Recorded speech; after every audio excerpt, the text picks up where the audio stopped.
Welcome back to another technical deep dive here in the debug zone. Today, we're tackling a big question and breaking it down with insights from other users. Hopefully, this clears up some misconceptions and helps you get the answer you need. So buckle up, stay a little curious, and let's jump right in.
And that's a wrap.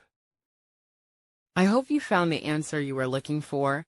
If you did, take a second to hit that subscribe button. It really helps out. And let me know in the comments which solution worked best for you. See you next time in the debug zone.